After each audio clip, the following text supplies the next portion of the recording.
Greetings everyone. So before I begin, I do just want to mention that there are some builders in a house just across the road who are doing some tiling. They're doing something on the roof. So apologies if you get some of that background noise. Unfortunately, there isn't a whole lot I can do about that. But I'll do my best, and hopefully you won't get a whole lot of the background noise. But just in case you do, I'm letting you know that's the reason for it. So the title of the video is correct. This isn't a joke. This is true. My former priest now was found to be in a homosexual relationship. This was actually found out last year, and I didn't do a video on it immediately because I was wondering whether I should. And at the time, I just felt that I didn't really want to do it because I knew this man personally, and I just thought, I'm not going to put up a video about this just because I think it might get some views. But I am doing it now, and there is a specific reason why I'm letting you know about this that I will reveal in just a moment.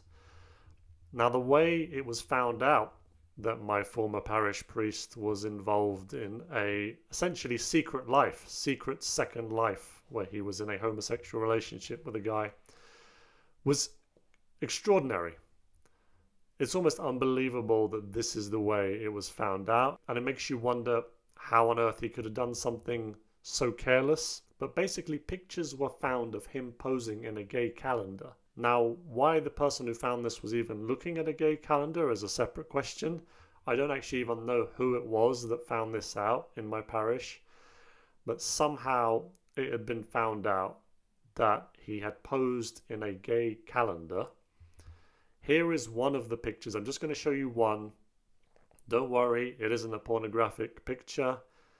It's actually one of the better ones though, because some of them are very suggestive and very raunchy. This is kind of a picture of the top half of him and the guy who is actually, as far as I'm aware, still his partner. As you can see, I've covered up his face and I'm not going to reveal his name because this isn't about shaming him as a human being or pointing at him and saying sinner, because I'm a sinner and you're a sinner. It's just to illustrate a point that I'm about to make. But this is the picture. So you've got him on the left there with this big tattoo on his right arm that I don't think anyone in the parish knew he had. And on the right there, you've got his current partner, who was his partner at the time as well. This guy also has a tattoo on his left arm, and he's got a belt round my former priest's neck, and he's kind of pulling him in closer. That is one of the pictures that was in the calendar. As I say, there were many other pictures that were far more suggestive that I'm not going to make you sit through. I did have to look through some gay calendar pictures because I was interested to know how many of these photos there were. And there were a few. This calendar actually is a calendar for bears, what's known as bears. For those of you who don't know, bears are basically kind of big, large, gay men, usually bearded, quite hairy. And some gay men are attracted to bears, so they like having this kind of big grizzly guy as their partner. And in this case, it's a calendar full of men who are considered bears, including my former priest and his partner, who is also considered a bear. So it's like a bear couple. And he really is my former priest. This is a picture of him as a priest. Again, I've covered his face, so you can't really tell, but it's the same guy. Now, when this story first came out, when people first found out about this in the parish, there was disbelief. There was absolute disbelief. We couldn't believe it. I didn't think it was true. And even when we saw the first picture from the calendar, I know that my mother still couldn't believe it. She thought perhaps there was some kind of photoshopping going on. She thought someone was trying to destroy him as a priest. We couldn't believe it because we knew this guy. And if somebody had come up to me before we found this out and said, you know, your priest is gay and he's in a relationship with a man, I wouldn't have believed him. I'd have said, not my priest. Maybe there are some priests who are involved in these kind of things, but believe you me, my priest isn't. He's one of the most manly men I know. You know, big guy, beard, very reverend. If you ever saw mass that he performed, it was so reverently done. His sermons were wonderful, short but to the point. He never said anything that was questionable. It was in line with the church teaching. He would get people to make sure that they knelt down before they took communion on the tongue. He would remind ladies when the weather was warm to cover up their shoulders. There was absolutely nothing about him that would suggest this could even be possible. And of course, looking back on it now, I realize some of the things that were going on make sense. Back then, you never really questioned, you were never suspicious, but he would do certain things that were a little bit over the top or a little bit weird, and now it makes sense. One of those, for example, is that he installed a heck of a lot of security cameras around the place. Now, we just thought, well, he's very careful. He wants to make sure that the area is safe, and that if somebody breaks in, he's got it recorded on camera so they can be found. Now we look back on it and think, oh, actually, he was checking to see if anyone was coming to the parish to make sure that his partner could safely get in and out of his apartment. I remember going to see him once to talk to him about something, and when he opened the door for me, he was sort of standing by the door, almost guarding it, as if he wanted to make sure that I didn't even consider letting myself in or asking if I could come in. And again, at the time, I didn't think anything of it. I thought perhaps he's got a messy apartment, perhaps he's busy, so he's only got a few minutes for me. Now, when I look back on it, it's very possible that this partner of his was there at the time and he was trying to make sure that I didn't come in and see him. He also sort of didn't seem to have much time for people. He did actually have time for me on the couple of occasions where I needed to talk to him, but I didn't need to talk to him a whole lot. But a lot of the time when people would need something from him, he just seemed like he was in a rush. He didn't have time. He had other things to do. And there were a bunch of other things that now seem to make more sense when looking back at them. But yeah, he was found out. He was called to the higher-ups to explain himself. And he supposedly resigned immediately from the priesthood. And now he's just living this lifestyle. And as I say, no one would have ever thought it possible. Even when I think about it now, it's hard to believe. The fact that he posed in a gay calendar, why would he do that? Was he taking something? Was he on something? Was he just careless? Did he reach a point where he just thought, you know what? He doesn't care if he gets caught. If he gets caught, then he'll just leave the priesthood. It was such a strange way to find this out, because honestly, if not for that, we may not have known about this for a while, or at least for some time. But we did find out because of this calendar situation. But the reason I'm mentioning this to you, as I said, it's not to shame him, but it's to point out that sometimes you may think you know someone and you may not want to believe that someone's done something terrible, but actually they have, and you just need to accept they have. And the reason I'm saying this is because I don't know if you've been following the Father Piotr Glas trial, another Polish priest, because I should mention that this priest I've just been talking about, my former priest, was a Polish priest. It's a Polish parish that I attend. But this other Polish priest, Father Piotr Glas, has been sentenced to 5 years in prison for sexual misconduct. He was given 5 years. He was sentenced to 5 years in prison. He was ordered to pay £12,000 towards the therapy that his victim, I can call him a victim I suppose, because officially the court has found Father Piotr Glas guilty, although there is going to be an appeal. But as I said, he's been ordered to pay £12,000 towards his therapy. He's been ordered to stay away from him. He cannot get near him at any point now, even when he leaves prison, if indeed he does go to prison, because as I said, it's still being appealed.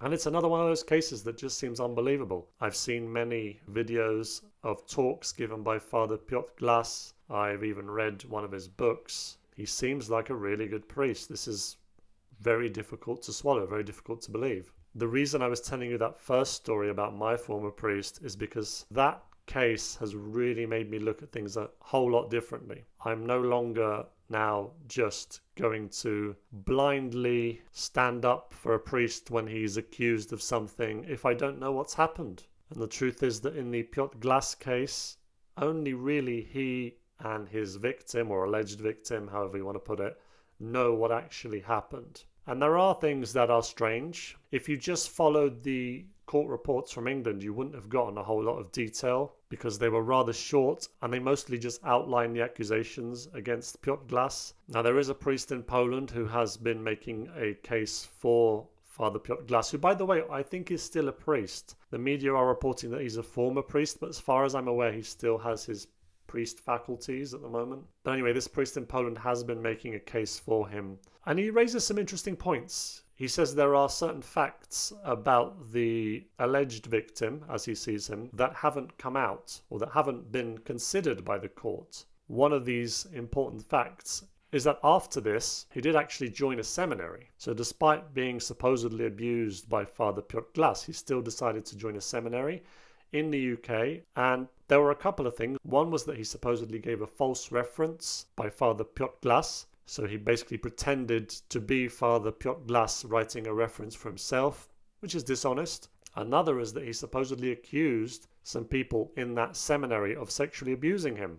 And those accusations were found to be false, and he was kicked out of the seminary and then went over to the USA to join a seminary there. As far as I'm aware, he is currently a priest. He completed his studies and he's a priest. So what we have here is essentially a priest accusing a priest of having sexually abused him when he was a teenager. But there are also things that don't look good for Father Piotr Glas. He, for instance, admitted that he had a problem with feet that supposedly wasn't a sexual foot fetish, but yet he did also say that he had this problem and he didn't act on it. Now, I don't know what that means when you don't act on something. Normally that means you have some kind of a sexual issue and you're not acting on it. So for instance, you might be sexually attracted to someone, but you don't act on that. There is also a recording of him speaking to this now priest who he allegedly abused, and apologizing to him profusely, telling him that he's sorry that he's ruined him, and being very apologetic and basically telling him that his life is in his hands now, and sort of asking him not to go forward with this case. So what is he apologizing for? He obviously did something that he feels was unacceptable if he was so apologetic. Now, the case by his attorney was made that he wasn't apologizing for sexual abuse, he was apologizing for something else. But it's one of those things where we just don't know. I really don't know what's gone on, and I'm not going to make a judgment on it. So far, the court has made a judgment on it, and they've said that he's guilty. There's going to be an appeal, and we'll see how that goes. I don't want to condemn Father Piotr Glas, but at the same time, I don't want to say that he's obviously innocent and this is made up, because if it isn't, that's really unfair on the alleged victim. There is actually a really kind of deep rabbit hole you can go down with this, because I have really been looking into this and there are some very interesting things related to this case. The couple of things I mentioned to you that I can go into further detail about maybe in another video, but actually there's some interesting old footage of Father Piotr Glas and a young boy who appears to be this person who is now accusing him, and there's a really interesting whole story behind that. Again, this is something I may go into in another video. But folks, look, I know some of you watching this may know Father Piotr Glas and you can't believe that he did what he did, and maybe you're right, maybe he didn't. But you also have to understand that there is a possibility that he could have, because as good a priest as he may have seemed to be, and as kind-hearted and as wonderful and as prayerful, that doesn't unfortunately rule out the possibility that this could have still happened, because people can be good people and they could be hiding something, or sometimes they can be good people and then they can make a mistake and do something really awful. So if you have any comments on that case, do feel free, of course, to put them in the comments section. As I said, and as you may well know, if you've been following the case, Father Piotr Glas has been sentenced to 5 years in prison as things stand. What do you think of that? And also the situation with my priest, if you want to make any comments on that, feel free. Thank you very much for watching the video. Have a blessed day.